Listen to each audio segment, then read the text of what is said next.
Gabriel et Didi, épisode 2, un grand voyage.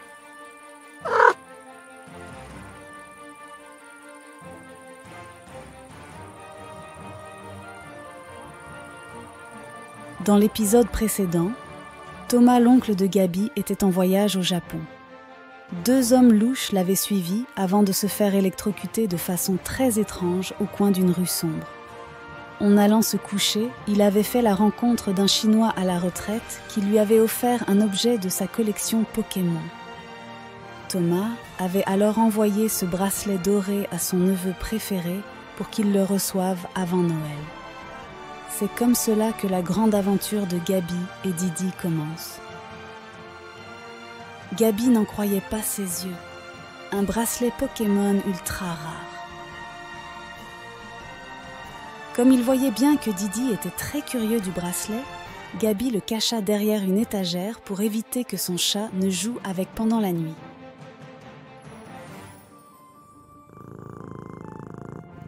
Il était l'heure d'aller se coucher pour Margot, Gabi et Didi. Didi faisait sa ronde de nuit et passait dans la chambre de Margot et Gabi en ronronnant. Gabriel n'arrivait pas à dormir cette nuit-là. Il était trop excité par le cadeau de son oncle. Il ne pouvait penser à autre chose et resta éveillé une bonne partie de la nuit. Il avait le sentiment que Didi s'apprêtait à commettre une grosse bêtise. Et il avait raison. On pouvait entendre un cliquetis métallique dans le salon, comme si le félin jouait avec quelque chose. La nuit était sèche mais orageuse. Des éclairs de chaleur illuminaient les ténèbres. Au réveil, Gabi entendait toujours ce cliquetis lugubre, mais la maison était très calme. Une lumière douce et dorée se faufilait depuis le salon. Quelle surprise il eut quand il vit que sa maison avait intégralement changé. Les meubles, la déco, le canapé, tout s'était transformé. Même Didi avait changé, il était bien plus grand et un halo de lumière se dégageait de son poil. Et il avait... Oh non! Il avait le collier Pokémon autour du cou. Thomas avait bien demandé de ne pas le faire porter à un animal de compagnie. Mais Didi n'avait pas écouté. Encore une fois. Didi rayonnait. Il irradiait une lumière intense au milieu du salon. Il jouait avec une balle blanche et rouge qui ressemblait étrangement à une Pokéball. Et à y regarder de plus près, c'était bien une Pokéball. Mais où avait-il trouvé ça? Était-ce une vraie? Gabi se précipita pour lui retirer le collier. Étonnamment, il n'y eut aucun changement. Didi continuait à rayonner et à ronronner. Il semblait si grand, si beau avec son halo.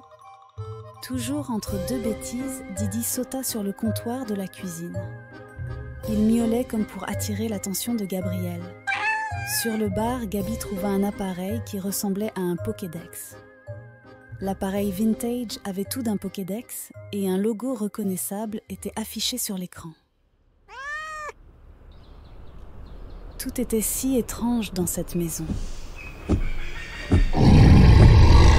Un grognement animal attira Gabi vers la fenêtre. Il fut plus que surpris de voir un roucou poursuivi par un ptéra entre les nuages. Un grimoire poussiéreux occupait un bureau bancal. Didi était dans le jardin. Il contemplait la vue sur une montagne majestueuse.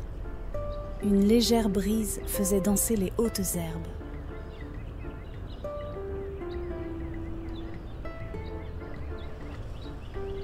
Quelque chose remuait dans l'herbe tout proche. C'était un petit animal qui ressemblait à un gros insecte. Sans prendre le temps de réfléchir, Gabi attrapa le Pokédex dans la cuisine et se rapprocha de la petite bête.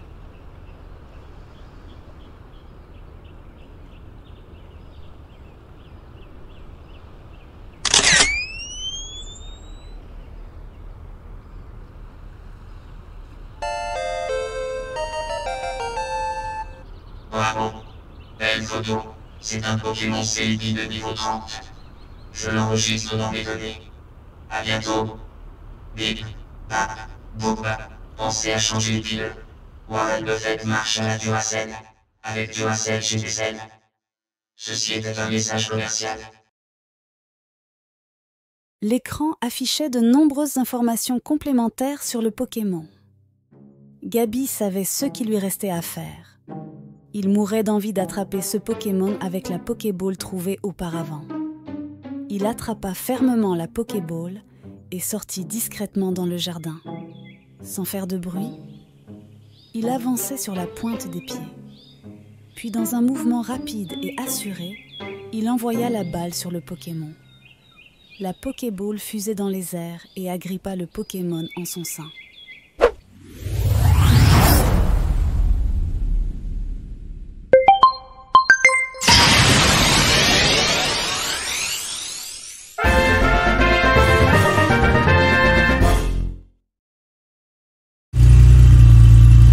Félicitations à notre nouveau dresseur Pokémon. Hourra, hourra pour le champion! Longue vie au héros, comme on dit au Texas Moan. C'était une voix rocailleuse qui le prit au dépourvu. Dans son dos, un minibus et un chien habillé d'un costume de musicien électronique le félicitaient d'avoir attrapé un Pokémon. Il ne s'étonna même plus de voir un chien parler.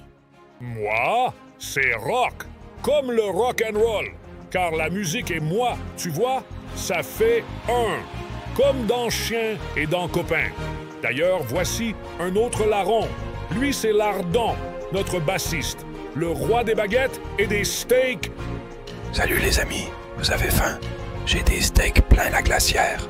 Et voici Erika, notre pilote pour la tournée. Salut les amis, montez à bord et on vous amènera à bon port. Plus vite que la musique, partez à l'aventure, garantie sans bavure. Et avec Erika au volant, peur au tournant. Mais on n'est jamais arrivé plus d'1 heure en retard pour les concerts.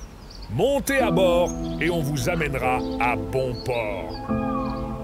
Gabriel eut le courage de préciser qu'il n'était pas un vrai dresseur Pokémon. Il leur dit aussi qu'il était apeuré et qu'il était à la recherche de sa petite sœur Margot. Il n'y a plus personne à la campagne depuis le drame. Tes parents et ta sœur sont sûrement à Pokétown. C'est justement là où l'on va. Embarquez, on va bientôt décoller.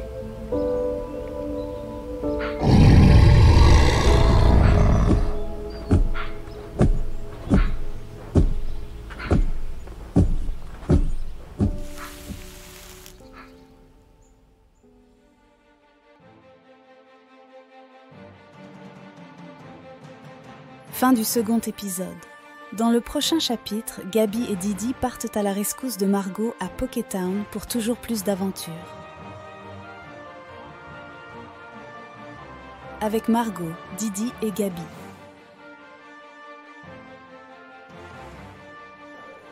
Pikapi, Pikachu. Avant de se quitter, jouons ensemble au grand quiz.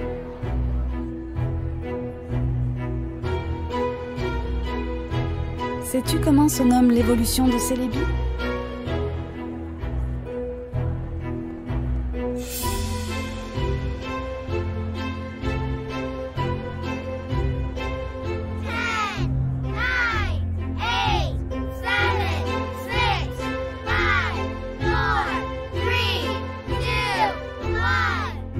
La bonne réponse était la 2. Celebi n'a pas d'évolution connue. La suite au prochain épisode. À bientôt.